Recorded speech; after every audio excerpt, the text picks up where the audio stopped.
Hi, it's the M.L.M for the Soul channel. I do have a new topic for today. Before I begin, I just would like to say, may the words and expressions of my mouth and the thoughts and meditations of my heart find favor and acceptance before you, Hashem. And some people I thank who've inspired me. Hope they can inspire you as well, and we will have links below to their sites. They are Rabbi Yossi Mizrahi, Rabbi Eli Mansur, Rabbi Alon Anavar, Rabbi Yuval Ovadia, Rav Daniel Asur, Rabbi Deron Ruvain, and Rabbi David Ashir.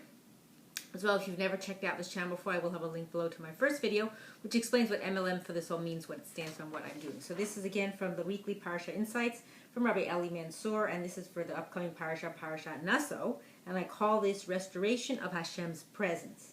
So Parashat Naso incorporates a variety of different topics, which at first glance appear unrelated. Number 1, the tribe of Levi's responsibility to tend to the needs of the Mishkan. 2, the obligation to send out of the camp people in a state of impurity, either because of their contact with human corpse, tzarad, which is a skin disorder similar to leprosy, or bodily emissions. Number 3, the special requirements for one who stole and then repented. Number 4, the Nazir, who takes a special vow to abstain from wine. Number 5, the Sota, which is the woman whose husband suspects her of infidelity. Number 6, Birchat HaKohanim, or Kohanim, the special blessing with which the Kohanim bless the people. And number 7, the dedication of the Mishkan, when the 12 Nesi'im, which are the leaders of the tribes, brought special gifts and sacrifices. So the Baal HaTurim, who's Rabbeinu Yaakov ben Asher, explains that the connection between some of these topics is the sin of Adam and Chava in Gan Eden. The punishments for this sin, the Baal HaTurim explains, included the snakes being stricken with a form of tzara'at, the curse of mortality, and the curse of regular bodily emissions, which correspond to the 3 basic categories of tumah, which is impurity.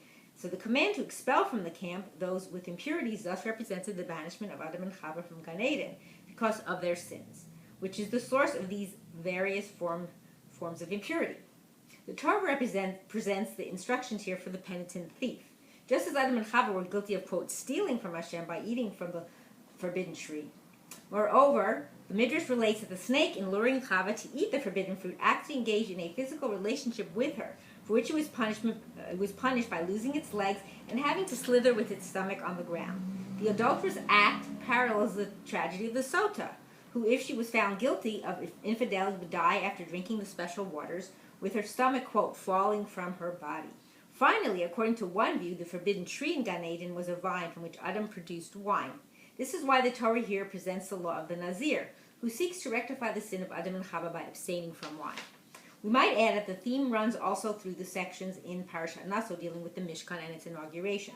The Midrash comments that Hashem created the world with the intention of residing in it together with mankind. Indeed, Hashem was present in Gan Eden together with Adam and Chava.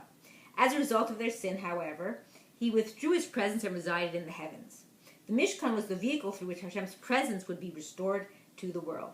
The root of the word Mishkan, which is Shin, Kuf, and Nun, means reside, and this was precisely the purpose of the Mishkan, and later of the Beit HaMikdash, to serve as a place where Hashem would once again reside in our world. So the Midrash goes so far as to say that on the day of the Mishkan's dedication, when the first of the 12 Nesi'im brought his offering, Hashem said, "On this day the world was created."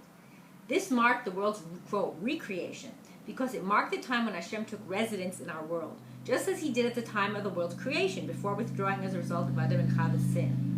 And thus the story of the Mishkan's dedication, too, revolves around the theme of the rectification of Adam and Chava's sin, as it marked the return of Hashem's presence, which had left our world because of this sin. This also explains the relevance of Birchat Hamazon in this, Birchat Kohanim in this context. Naturally, Hashem's presence among us brings us great blessing, resembling the blessings enjoyed by Adam and Chava in the Garden of Eden before their sin. And these are the blessings wished upon us by the Kohanim. This might also be the reason why Parashat Naso, the longest of the Parashot in the Torah, it has 176 verses. So the Kav HaYashar, which is Rav Tzvi Hirsch Kedanover, excuse me, I'm trying to pronounce that, cites a Kabbalistic teaching that Esav's grandson, who was named Suf, was the first, quote, Klipa, which is the force of impurity among the 70 nations. The descendants of Suf, according to this tradition, represent the very worst and most severe form of spiritual contamination. The force represented by Sifo, the Kav HaYashar writes, was generated by the sin of Adam and Chava. Some have noted that the gematria of the word Sifo is 176. the number of verses in the longest parsha in the Torah, Parashat Naso, as well as the number of verses in the longest chapter of Tehillim, which is 119. It is also the number of pages in the longest Masechet of Talmud, which is Bava Batra. We combat this destructive force of impurity through our intensive engagement in Torah study, an intensity embodied by the longest parasha, the longest chapter of Tehillim, and the longest tractate.